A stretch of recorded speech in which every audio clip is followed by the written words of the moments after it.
A paz do Senhor Jesus, irmãos. Amém? Graças a Deus estamos juntos para mais uma noite de quarta-feira de estudo da palavra do Senhor. Creio que o seu coração, assim como o meu coração, ele se sente feliz por esse momento, por essa oportunidade de nós podermos nos reunir, né?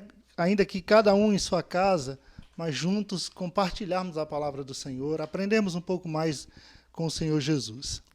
Nessa noite, irmãos, nós vamos dar continuidade ao estudo da nossa escola bíblica dominical do domingo anterior. Nós estamos vendo a lição de número 2. Então já abra aí no seu celular, seu smartphone, a lição de número 2 da nossa revista da escola bíblica dominical. Hoje nós vamos ver a segunda parte dessa lição. Nós falamos para os irmãos no domingo que nós daríamos essa lição em duas partes. Nós começamos no domingo e terminaríamos hoje, na quarta-feira. Então, hoje nós vamos para a segunda parte da nossa lição de número 2, da nossa revista da Escola Dominical. Então, já deixa aberta aí a lição de número 2. Queridos, a lição de número 2, ela tem por título Pecado tem solução? Pecado tem solução?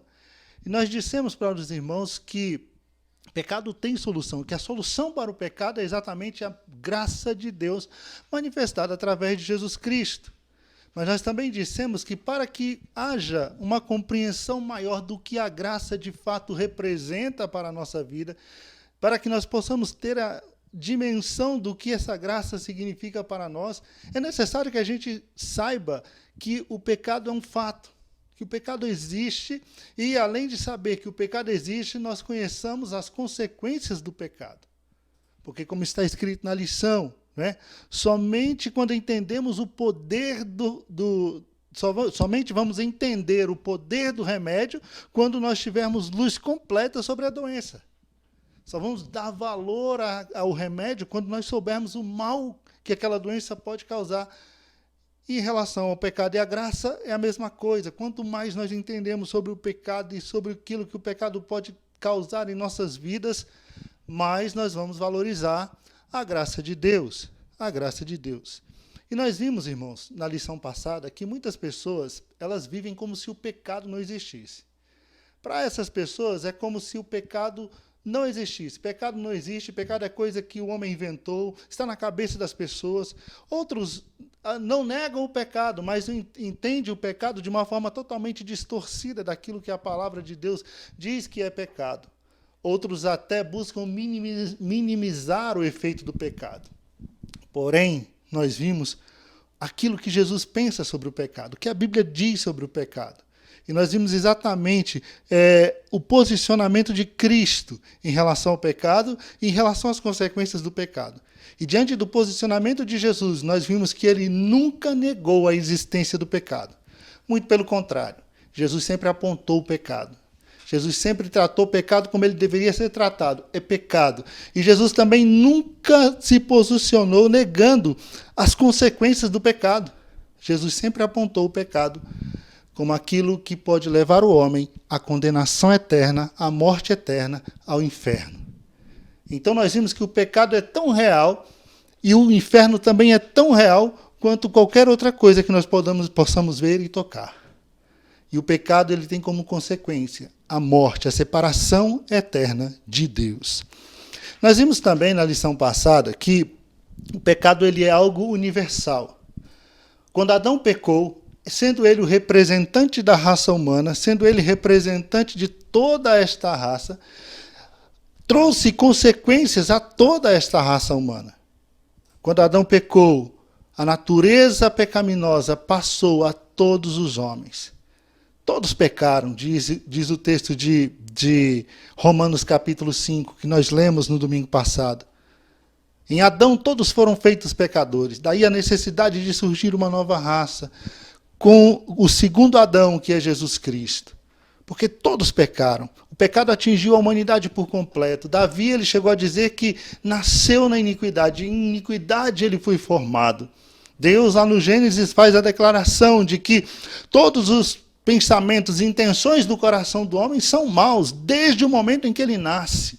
Ou seja, o homem nasceu, depois de Adão, o homem passou a nascer com a natureza inclinada para o mal, inclinada para o pecado. O pecado de Adão tem sim tudo a ver conosco. Trouxe sim males terríveis à nossa vida.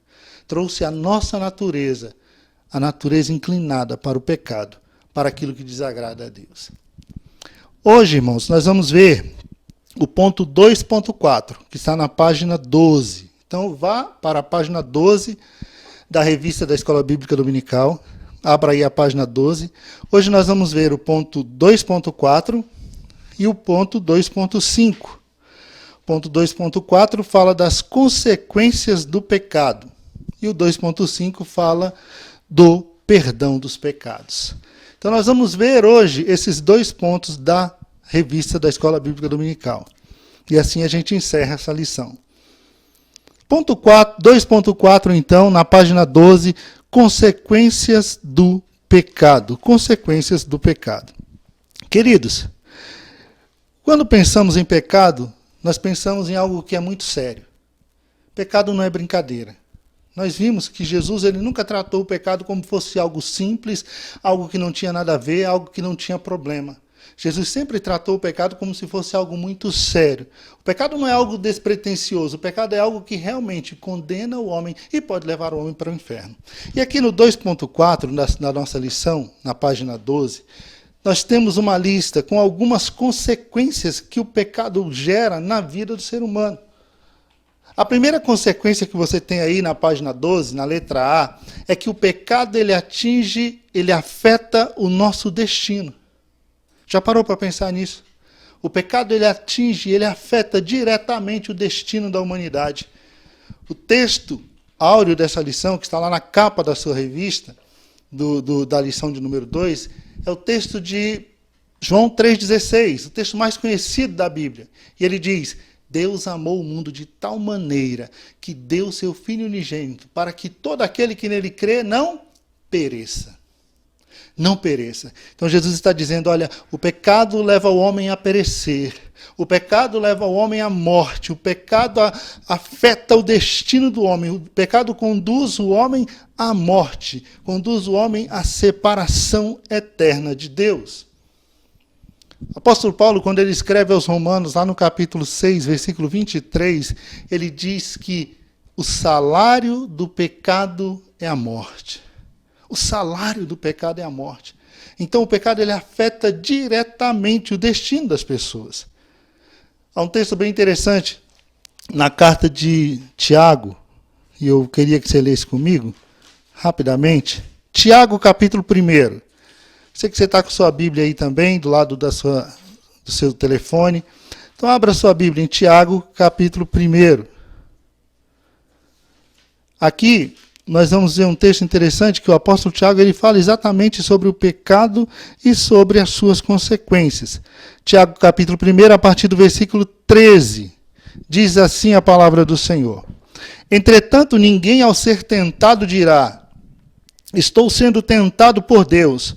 Ora, Deus não pode ser tentado pelo mal e a nenhuma pessoa tenta. Versículo 14. Cada um, porém, é tentado pelos seus próprios mau desejo, sendo por esse iludido e arrastado. Em seguida, esse desejo, tendo concebido, faz nascer o pecado, e o pecado, por ter sido consumado, gera a morte. Então, Tiago aqui ele traça o caminho. Traça o caminho. E quando nós olhamos para esse caminho traçado por Tiago, a gente vê que o diabo ele é sagaz, ele é astuto, mas ele não é muito criativo. Porque a estratégia que ele usa para fazer o homem pecar é a mesma.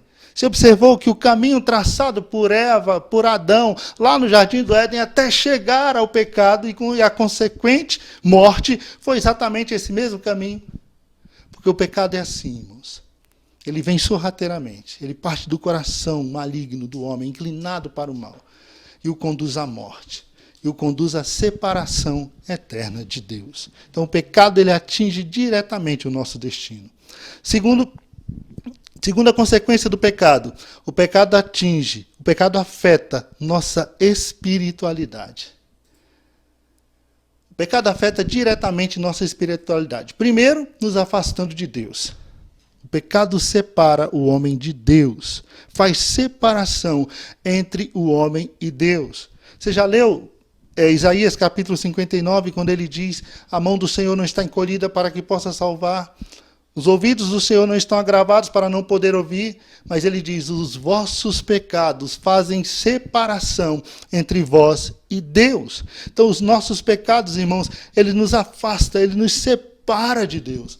O apóstolo Paulo, no texto de Romanos capítulo 3, versículo 23, que nós lemos na lição passada, ele diz que todos pecaram e destituídos, afastados estão da glória de Deus.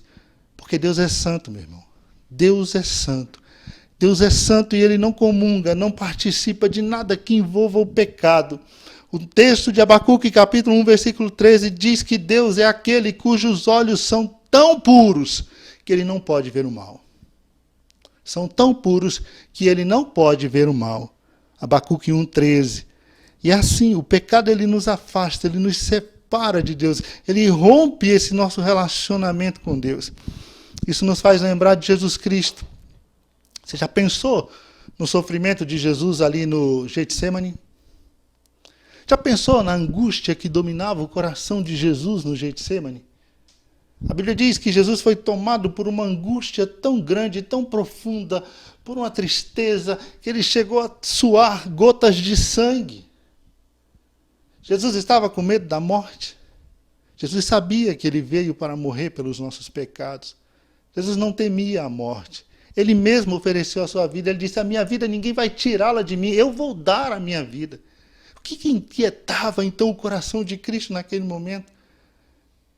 Imagino eu, irmãos, que seja o fato de Cristo ter que suportar todos os pecados sobre o seu corpo. Ele que nunca pecou, a partir daquele momento se faria pecado por nós. E ele sabia que ao assumir a nossa culpa, assumir os nossos pecados, ele estaria afastado do Pai. Tanto é que no capítulo de número 27, lá no versículo 46, ele brada do alto da cruz: Deus meu, por que me desamparaste?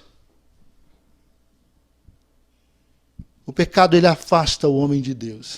O pecado separa o homem de Deus. Não há como andar com Deus e viver uma vida de pecado. O pecado ele destrói esse relacionamento que o homem tem com Deus. É assim desde sempre. É assim desde o Éden. O pecado é coisa séria. O pecado é coisa séria. E além de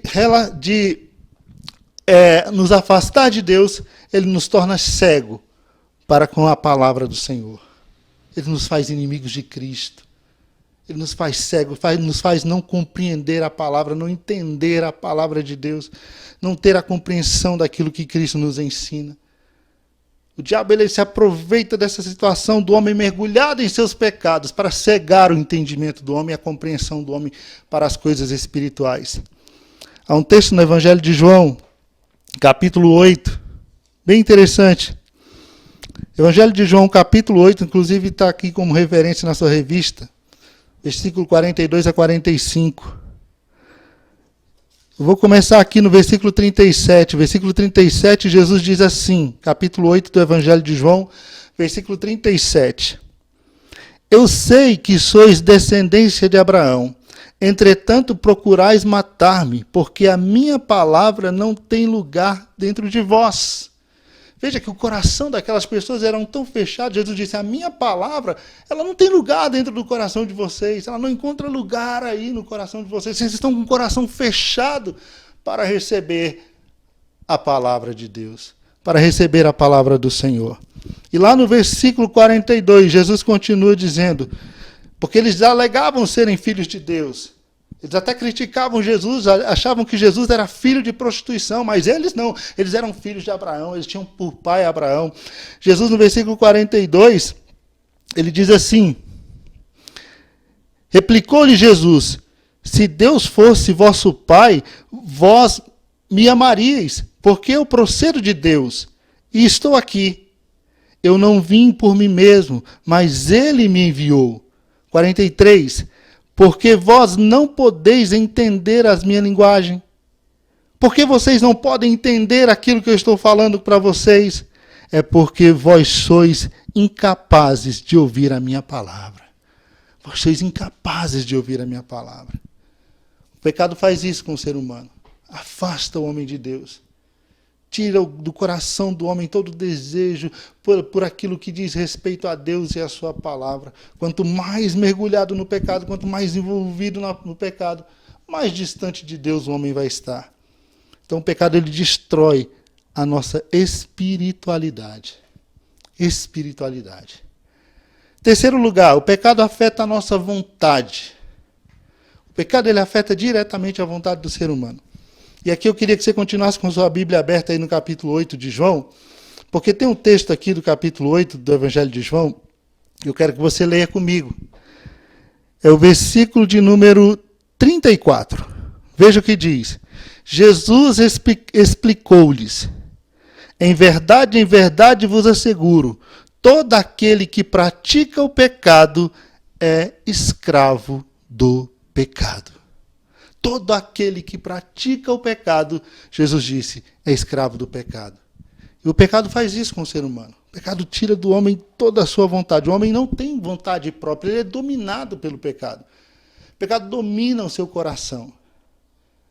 Por isso que eu tenho dúvida quando essas pessoas chegam e dizem, olha, eu sou viciado, eu fumo, mas a hora que eu quiser parar, eu paro. Para. As pessoas dizem, eu bebo sim, mas a hora que eu quiser parar de beber, eu vou parar. Para. É escravo. Está dominado. O pecado domina o seu coração, o pecado domina a sua vontade.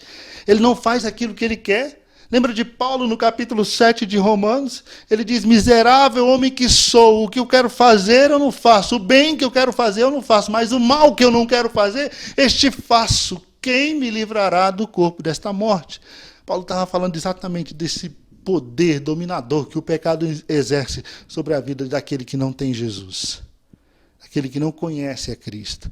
Então o pecado ele tira a nossa vontade, ele nos faz escravos. Escravos.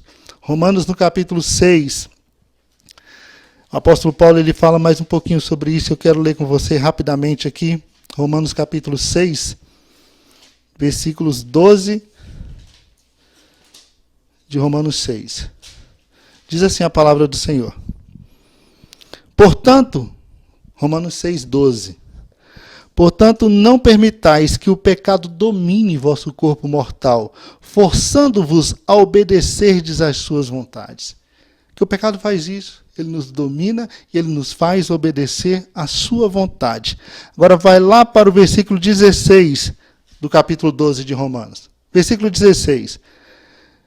Não estáis informados de que, ao vos entregardes a alguém como escravo para lhe obedecer, sois escravo deste a quem obedeceis?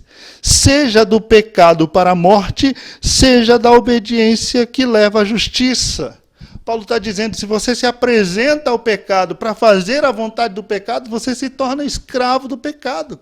Você é escravo daquele diante do qual você se apresenta para servir. É isso que Paulo deixa claro aqui, no capítulo 12 da sua carta aos Romanos.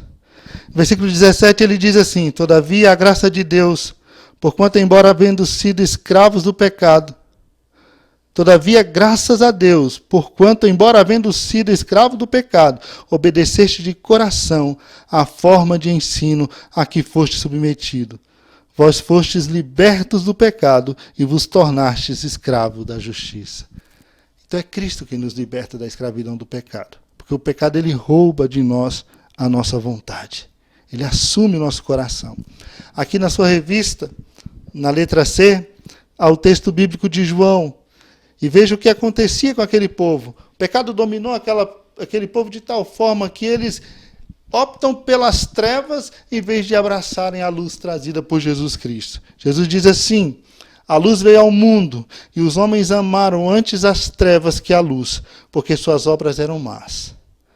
Porque todo aquele que faz o mal aborrece a luz e não vem para a luz para que as suas obras não sejam reprovadas. O pecado tira do homem a sua vontade. O pecado domina, escraviza o homem. A quarta consequência do pecado descrita aqui é que o pecado ele afeta os outros. O pecado afeta os outros. A gente pensa que o pecado é algo que atinge somente a nossa vida, só faz mal para nós individualmente, e não é bem assim. Quando nós olhamos lá para o capítulo 5 de Mateus, do Sermão do Monte, Jesus aponta ali uma série de pecados. Pecados que não atingem somente a pessoa que o pratica, mas também atinge aqueles que estão ao seu redor. Por exemplo, quando pensamos no adultério. Quando pensamos no adultério, é o pecado que atinge diretamente a pessoa que o praticou? Sim, mas atinge também quem está perto. Atinge o outro cônjuge, atinge os filhos. Destrói famílias, destrói lares, destrói vidas. As consequências do pecado, ela se espalha, ela se alastra, atingindo outras pessoas. Lembra de Davi, no seu adultério com Betseba? Custou a morte de Urias. Custou consequências terríveis para a sua família, para a sua casa. A morte do seu filho que nascera de Betseba. O pecado vai se alastrando em suas consequências, atingindo outras pessoas. O que dizer da maledicência? Não é só aquela pessoa que vive falando mal da vida alheia ou trazendo mal acerca das pessoas que vai sofrer com as consequências do pecado. O pecado vai atingir outras pessoas. Vai atingir a moral de outras pessoas. Vai atingir o coração de outras pessoas, entristecer outras pessoas. O pecado vai se alastrar. Mesma coisa com aqueles que semeiam contenda. A Bíblia diz que Deus abomina aqueles que semeiam contenda entre os irmãos. O semeador de contendas, ele vai sofrer as consequências do seu pecado. Mas a consequência do seu pecado também vai se alastrar. Vai atingir outras pessoas. Vai fazer outras pessoas vítimas, consequência exatamente dos seus erros. Então o pecado não é algo que afeta somente a vida de uma pessoa. Mas ele também pode atingir outras pessoas. Ele também pode trazer consequências terríveis para outras pessoas. Então, quando pensamos no pecado, irmãos, nós temos que ter em mente que o pecado é este mal que destrói o ser humano, destrói o homem, afeta o seu destino, afeta a sua espiritualidade, afeta as suas vontades e afeta também o seu relacionamento com os outros, afeta outras pessoas. Aí nós vemos aqui na página 13 da sua revista, vai para a página 13, o parágrafo anterior aí do 2.5. Tem o 2.5, o parágrafo anterior. O parágrafo anterior diz assim: porquanto com fulcro, ou seja, com base, com fundamento, apoiado em nosso Senhor Jesus, nosso Salvador, chegamos à terceira conclusão. Qual é a conclusão? Não se engane. O pecado produz as mais danosas consequências. As mais danosas consequências é o que o pecado produz. Então, irmãos, quando entendemos isso, que o pecado ele é real, que o pecado existe, que o pecado não é brincadeira, que o pecado não é invenção de homem, o pecado é um fato. Quando entendemos que o pecado ele atingiu toda a humanidade e que todos pecaram, quando entendemos as consequências terríveis, danosas, que o pecado pode trazer para a nossa vida, aí nós podemos olhar agora para a graça de Deus manifestada e ver o que realmente Deus fez por nós através de Jesus Cristo na cruz do Calvário. Enxergar o amor de Deus, a misericórdia de Deus, a graça de Deus manifestada em Cristo Jesus para a nossa vida. Veja aí no ponto 2.5, o perdão dos pecados. O perdão dos pecados. E aqui, irmãos, vale chamar a atenção para o fato de que o pecado, ele não é um problema que o homem pode resolver sozinho. O pecado não é um problema que o homem resolve por si só. E veja que desde o Éden, o homem vem tentando resolver sozinho o problema do pecado. Como se fosse algo simples, como se fosse algo que ele pudesse resolver. Mas toda vez que ele tentou, ele se viu frustrado, porque o pecado não é um problema que o homem pode resolver. Quando você vai para Gênesis capítulo 3, versículo de número 7,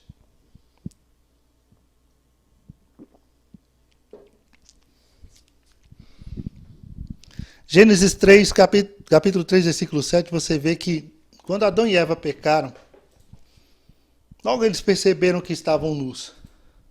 Qual foi a atitude deles diante daquela percepção? Perceberam que estavam nus, então resolveram coser roupas, entrelaçaram folhas de figueira e fizeram roupas para cobrir ali o seu corpo, para cobrir a sua vergonha, porque eles estavam nus.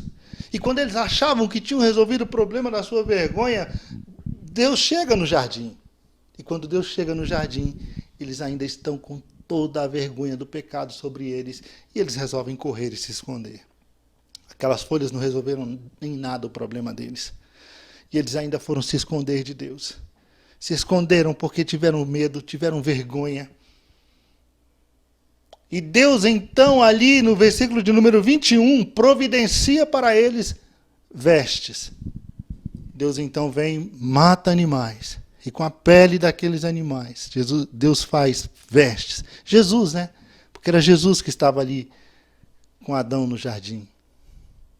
Faz vestes para o homem ali. Já simbolizando que somente Deus poderia resolver a situação do pecado. Deus e mais ninguém. Deus e mais ninguém.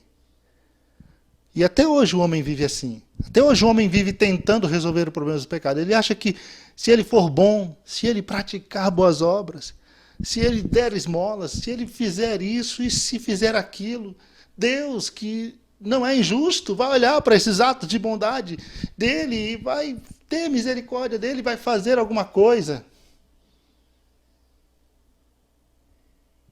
Acreditam-se em tantas coisas, colocam-se tantos meios para se chegar a Deus, mas o pecado não é algo que o homem pode resolver. O homem não pode justificar-se diante de Deus. Somente Deus poderá providenciar a salvação para o homem. Somente Deus poderá providenciar a salvação para o homem. O pecado é uma ofensa direta a Deus. E se é uma ofensa direta a Deus, somente Deus pode se aproximar de Deus e pedir perdão. Como assim, pastor? Aí eu vou me valer aqui daquele clássico exemplo que o pastor Gideon Júnior gosta de dar. Que se uma criança briga com outra criança e uma ofende a outra, os pais levam essas crianças uma diante da outra, uma pede perdão para a outra e está resolvido. Mas quando a ofensa ela atinge diretamente uma família, o líder de uma família, o líder de uma comunidade, aí a coisa fica mais séria. A coisa vai ficando mais séria. Aí você tem que ter alguém do nível daquelas pessoas para ir procurá-la e pedir perdão. Se a ofensa é um líder de Estado, é um chefe de Estado, tem que outro chefe de Estado se direcionar àquela autoridade e se desculpar com ela. Imagine Deus. Você acha que nós simplesmente chegaríamos diante de Deus, olharíamos para Ele e falaríamos, desculpa, foi mal, Deus. Aconteceu. Você acha que seria simples assim? Não, não seria. Nosso pecado ofende diretamente a Deus. Nós pecamos contra Ele, contra a sua lei, contra a sua santidade. Contra a sua santidade. O pecado é algo que é contra a santidade de Deus. É uma desobediência, é uma rebelião contra Ele. É por isso que Ele enviou Jesus Cristo, o Deus que se fez carne, tomou a forma humana, se fez um de nós, sem pecado, mas que assumiu as nossas culpas, as nossas transgressões, morreu em nosso lugar, derramou seu sangue e apresentou-se diante do Pai para pedir perdão pelos nossos pecados. E hoje Deus nos olha através de Jesus Cristo. Somente Jesus Cristo poderia resolver de forma definitiva a questão do pecado. Somente Jesus Cristo poderia fazer isso. E veja que quando Jesus nasceu, o anjo chega para José, né? Está aí na página 3 da sua revista, o anjo chega para José e ele diz, e projetando ele isso, ou seja, José projetando deixar Maria, abandonar Maria, porque ele não queria envergonhá-la, deixá-la secretamente. E quando ele projetou isso em seu coração, eis que em sonho lhe apareceu um anjo, o anjo do Senhor, dizendo a ele: José, filho de Davi, não temas receber Maria, tua mulher, pois o que nela se gerou é do Espírito Santo. Ela dará à luz um filho, a quem chamarás Jesus. Por quê? Porque ele salvará o seu povo dos seus pecados. Jesus veio para salvar o homem dos seus pecados. Jesus veio para resolver definitivamente a questão do pecado. Só ele poderia fazer isso. Só ele poderia realizar isso. Veja que quando João Batista estava reunido com seus discípulos e ele viu Jesus passar. E ao ver Jesus, João aponta para Jesus e diz: Eis o Cordeiro de Deus que tira o pecado do mundo. Eis o Cordeiro de Deus que tira o pecado do mundo. Eu imagino que os discípulos de João, naquele momento, devem ter se lembrado do Yom Kippur, aquela festa anual do povo hebreu, quando o sumo sacerdote entrava no lugar santíssimo. Era uma vez por ano que isso acontecia. Era um momento solene de contrição, de tristeza, de arrependimento. Era um momento em que um cordeiro era oferecido em holocausto, um cordeiro sem mácula, sem mancha. O sacerdote colocava as suas mãos sobre a cabeça daquele animal, uma simbologia de que os pecados seriam imputados àquele animal e aquele animal morreria no lugar de todos aqueles que pecaram. Sofreria a consequência do pecado de todos aqueles, para que eles fossem perdoados. E entraria no lugar santíssimo e ofereceria o sangue daquele animal. Mas Jesus veio resolver de uma vez por todas. Jesus, de uma vez por todas, entrou no santuário altíssimo de Deus e ofereceu o seu próprio sangue para, de uma vez por todas, resolver a questão do pecado. Depois você dá uma lida em Hebreus capítulo 10. Fica como dever de casa para você, tá certo? Hebreus capítulo 10, lê do 1 ao 18. Pode ler o capítulo todo, mas do 1 ao 18 vai te dar com clareza. Vai te dar com clareza essa conclusão de que Jesus veio para resolver de uma vez por todas a questão do pecado. Outro texto bastante interessante que nós encontramos na palavra do Senhor é exatamente de João capítulo 3. Evangelho de João, capítulo de número 3. No capítulo 3 do Evangelho de João, nós temos o encontro de Jesus com Nicodemos. É interessante essa passagem porque Nicodemos, ele era um homem muito importante, ele era um dos principais ali dos judeus, ele era membro do Sinédrio, era um líder dos judeus, era um homem que detinha um conhecimento muito profundo das Escrituras. E ele foi ter com Jesus. E Nicodemos vai de noite, porque Nicodemos, ele talvez estivesse com receio de que alguém pudesse vê-lo ir se encontrar com Jesus. Os membros, os seus pares ali do Sinédrio, não gostavam de Jesus, odiavam Jesus, tentavam matar Jesus. Os sacerdotes, eles queriam matar Jesus. E ver Nicodemos com Jesus seria algo assim terrível para Nicodemos. Então ele vai à noite procurar Jesus. E ele chega perto de Jesus e diz: Rabi, bem sabemos que tu és mestre, vindo da parte de Deus, porque ninguém pode fazer os milagres que tu fazes se Deus não for com ele. Jesus, nesse momento, interrompe Nicodemos. É como se Jesus já soubesse aonde ele queria chegar com aquele argumento. Jesus, já sabendo onde Nicodemos queria chegar com aquele argumento, Jesus interrompe Nicodemos. E aí no versículo 3 ele diz assim, em verdade te asseguro que se alguém não nascer de novo, não pode ver o reino de Deus. Não pode ver o reino de Deus. Nicodemos então ali fica sem entender e diz: como assim?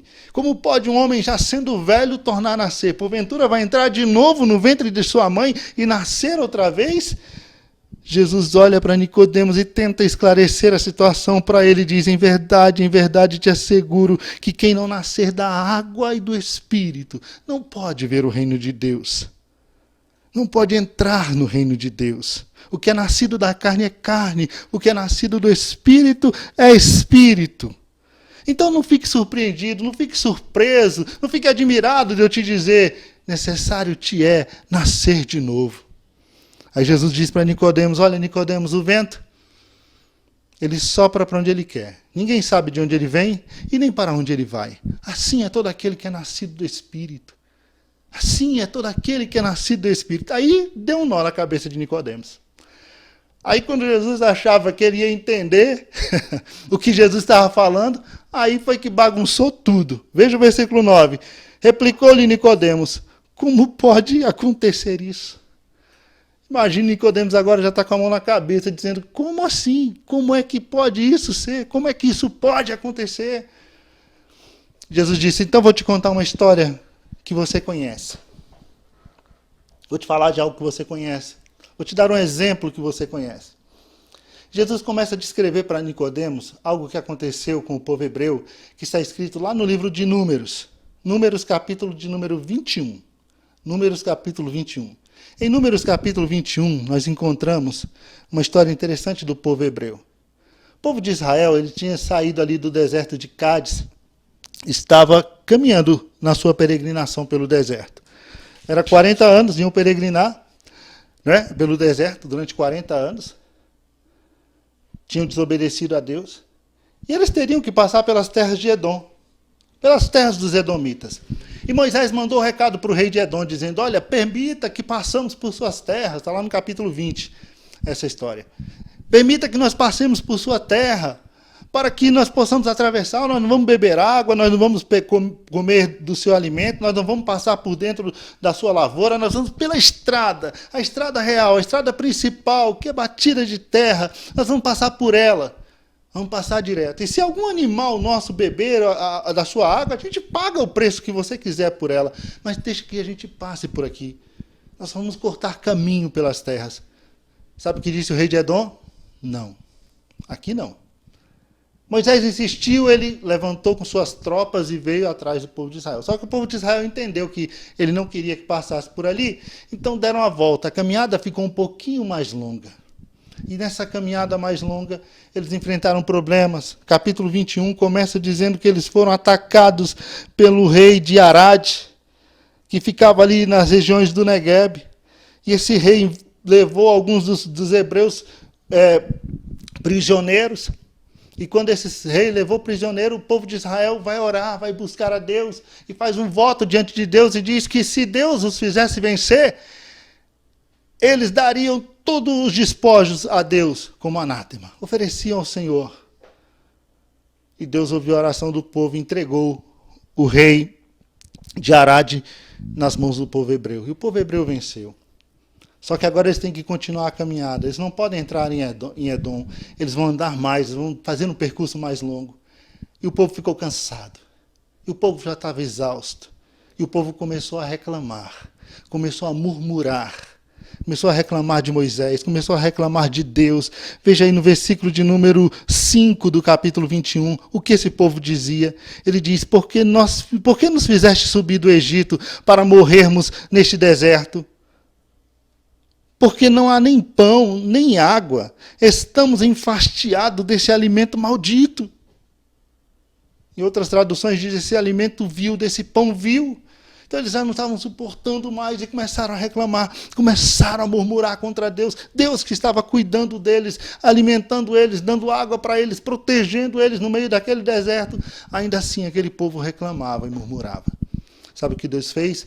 Deus permitiu que serpentes venenosas invadissem o acampamento e mordessem aquelas pessoas. E todos que eram mordidos por aquelas serpentes estavam morrendo no acampamento de Israel. E as serpentes começaram a atacar aquelas pessoas. Todos que eram picados morriam. Dizem que a picada daquela serpente ardia de uma forma grandiosa, parecia brasa viva sobre aquelas pessoas. E elas morriam. E elas morriam. Então o povo viu que a mão de Deus estava sobre ele, correram até Moisés e disse: Moisés, nós erramos, nós pecamos, ora a Deus para que ele retire de nós este mal, para que ele retire de nós as serpentes. Moisés então foi orar a Deus. E quando Moisés estava orando a Deus, Deus disse para Moisés: Moisés, faça o seguinte, construa uma serpente de bronze, faça uma serpente de bronze, coloque-a em um poste e erga bem alto no meio do arraial. Põe essa serpente bem alta, lá no topo do poste, no meio do arraial. E vai ser que todo aquele que for mordido por essas cobras, todo aquele que for picado por essas cobras, e vier e olhar para esta serpente de bronze, vai sarar do seu mal. Não vai morrer, não vai perecer. E Moisés fez exatamente da forma como Deus havia ordenado. Moldou ali a serpente de bronze, colocou-a sobre um poste e ergueu ali no meio do arraial. E todos aqueles que eram mordidos por essas serpentes, eles viam e olhavam para a serpente de bronze. Está aí no versículo 9 do capítulo 21. Olhavam para essa serpente de bronze e ficavam curados e permaneciam vivos. Bastava simplesmente olhar para ela e eles ficavam curados e permaneciam vivos. Jesus contou essa história para Nicodemos. Aí Jesus diz para Nicodemos assim: assim como Moisés levantou a serpente no deserto, assim importa que o Filho do Homem seja levantado, para que todo aquele que nele crê não pereça, mas tenha a vida eterna. Porque Deus amou o mundo de tal maneira que deu seu Filho unigênito, para que todo aquele que nele crê não pereça, mas tenha a vida eterna. Agora ficou mais fácil para Nicodemos entender. Ele diz, olha, aquela serpente era um símbolo de Cristo, assim como Cristo foi levantado na cruz do Calvário, todos aqueles que olharam para Cristo e creram no seu sacrifício também eram salvos. Era isso que Jesus estava querendo mostrar para Nicodemos, era isso que Jesus estava querendo ensinar a Nicodemos. A graça de Deus, o favor de Deus, assim como Deus manifestou sua graça e misericórdia para com aquele povo no deserto, da mesma forma em Cristo Jesus, Deus estava manifestando a sua graça e misericórdia para com toda a humanidade. Da mesma forma como os filhos de Deus o Filho de Deus seria levantado na cruz e todo aquele que nele cresce seria salvo, seria salvo. É interessante, irmãos, que Israel só precisava olhar para a serpente. Eles não precisavam subir no poste. Eles não precisavam dar 2 voltas ou 3 voltas em torno do poste. Eles não precisavam trazer ofertas e colocarem ali perto do poste. Jesus nos disse, olha, acenda uma vela e coloque aqui ao lado da serpente e você vai ser salvo e você não vai morrer. Ele só bastava olhar e acreditar na palavra de Deus, acreditar naquilo que Deus havia falado, naquilo que Deus havia dito. Conosco não é diferente. A humanidade também só precisa olhar para Cristo e crer na palavra de Cristo. Crer que Ele é o Salvador, que Ele é o Filho de Deus que veio ao mundo para libertar-nos dos nossos pecados. Crer nele, só basta isso. Só basta olhar para Cristo. Veja aí na sua lição, na página de número 14. Tem uma tarjazinha amarela lá no final da página 14. Diz assim, isso é favor imerecido. Isso é graça. Isso é graça de Deus. Continuando aí, diz, Cristo poderia ter vindo ao mundo como grande luz, ou melhor, como grande juiz. Destruição a todos os pecadores seria o normal e o esperado. Cristo podia ter vindo assim, como grande juiz e trazer destruição a todos os pecadores. E ele não estaria sendo injusto se fizesse isso. Porque todos pecaram, todos estavam destituídos e afastados da graça de Deus. Mas em seu amor, ele veio ao mundo como Salvador. E por nós morreu na cruz. É a serpente levantada na haste, no poste. No deserto, a serpente propiciou vida física aos israelitas. Em Cristo temos a vida eterna. Nós, todos os moradores da terra. É só olhar e crer. Nada mais. Olhar e crer. É só isso. É só isso. Nos faz lembrar o apóstolo Paulo, né? Quando ele escreve lá no capítulo, salvo o melhor juízo, capítulo 5, capítulo 8 de Romanos, quando ele diz que Deus prova o seu amor para conosco pelo fato de Cristo ter morrido por nós, sendo nós ainda pecadores. É a manifestação da graça de Deus. E por fim, veja que o Senhor Jesus, ele deixou bem claro que sua morte é o fundamento para o perdão dos nossos pecados. Cristo morreu por nós. Cristo morreu em nosso lugar. Cristo assumiu a nossa culpa. É por isso que nós podemos dizer que nossos pecados são perdoados em Cristo Jesus. Nós que cremos nele, nós que confiamos no seu sangue, no poder do seu sangue. Porque ele trouxe essa garantia para nós. Ele nos deu essa segurança. Veja o texto que está aqui na sua revista. Mateus capítulo 26, versículos 27. Ou melhor, o primeiro texto é de Mateus capítulo 20, versículo 28. Está aí na página 14.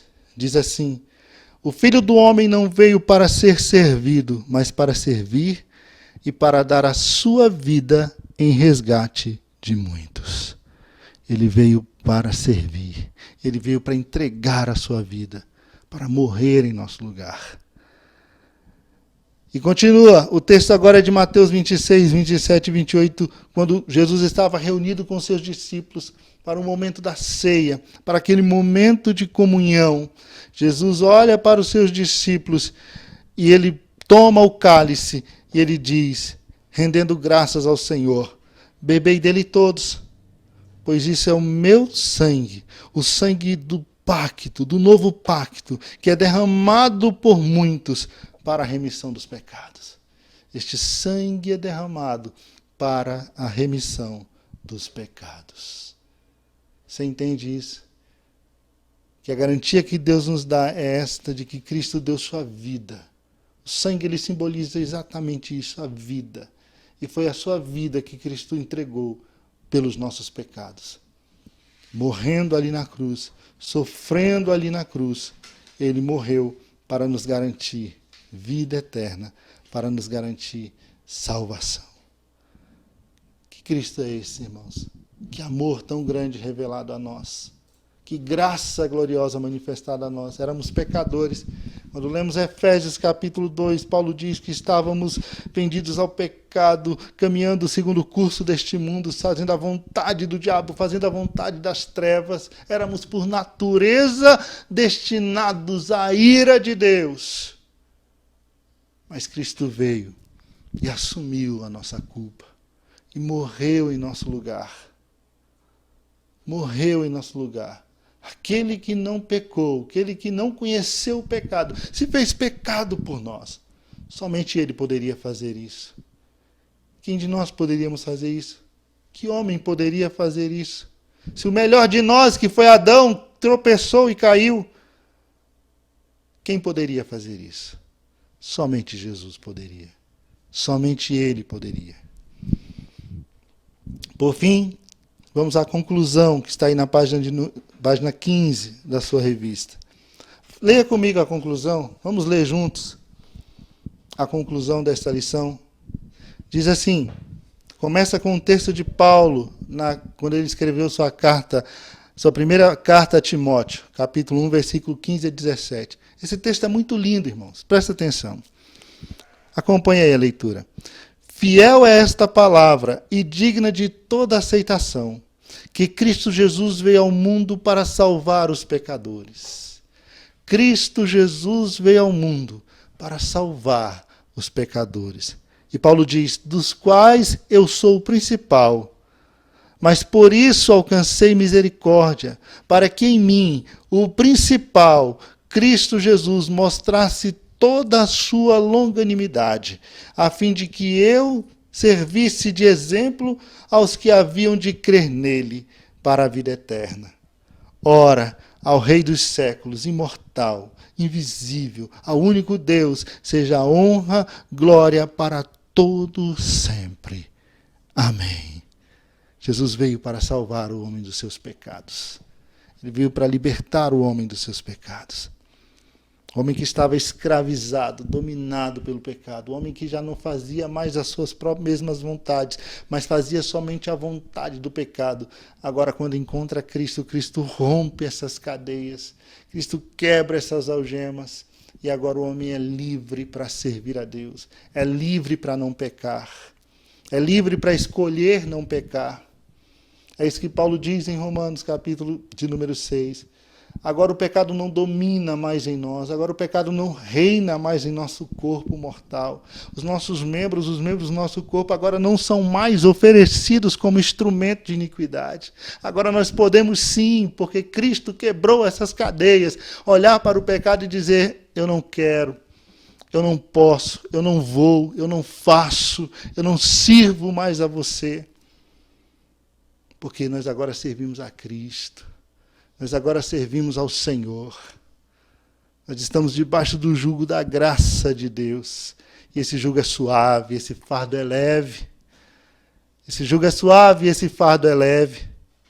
Não é isso que o nosso Senhor Jesus disse? Continuando aí a leitura da conclusão. Amados, Deus poderia deixar o homem em seus pecados e miséria, mas resolveu amá-lo. Assim, envia Cristo e em nosso Salvador resolve definitivamente o problema do pecado. Assim podemos chegar à nossa última conclusão. E a última conclusão é que Cristo é a graça de Deus manifestada. Quando os reformadores gritaram, Lutero e os reformadores, eles gritaram sola gratia, eles estavam dizendo: não se engane, o pecado é um fato, ele existe e suas consequências é o inferno. Sua consequência é o inferno. Quando eles gritaram sola gratia, eles estavam dizendo: não se engane, todos os homens são pecadores. Quando eles gritaram sola gratia, eles estavam dizendo: não se engane, o pecado produz os mais danosos efeitos sobre o homem, sobre a raça humana. Não se engane, todos os esforços humanos são em vão. Todos os esforços humanos para tentar solucionar ou resolver o problema do pecado é em vão. O homem não pode, por si mesmo, resolver o problema do pecado. O homem precisa de um Salvador. E Cristo veio como este Salvador. Somente Deus perdoa pecados. E Ele o faz por meio de Cristo. Cristo morreu para salvar pecadores. Cristo é a graça de Deus manifestada. Amados, sola gratia é dizer sola gratia, é dizer, em última análise, solos Christus. Pois não há graça sem Cristo. Cristo é a graça de Deus manifestada. E a Ele toda a glória, pelos séculos dos séculos, sem fim. Amém. Aí, para encerrar, nós temos o último parágrafo, ele está pintado de amarelo aí na sua revista. É no que cremos, irmãos. No que a sua igreja crê. Como a sua igreja acredita. No que nós cremos. Assim cremos no pecado como fato real. Cremos na impossibilidade completa do ser humano, por seus méritos e obras, resolver o problema do pecado. Cremos no amor de Deus, que envia seu Filho, para que todo aquele que nele crê não pereça, mas tenha a vida eterna. Cremos na graça de Deus. Cremos na graça de Deus. Que lição maravilhosa, né, irmãos? Que lição maravilhosa. Louvo a Deus pelo privilégio de poder participar desse momento, de poder compartilhar com os irmãos algo tão grandioso, tão maravilhoso. Não perca nenhuma das lições da Escola Bíblica Dominical.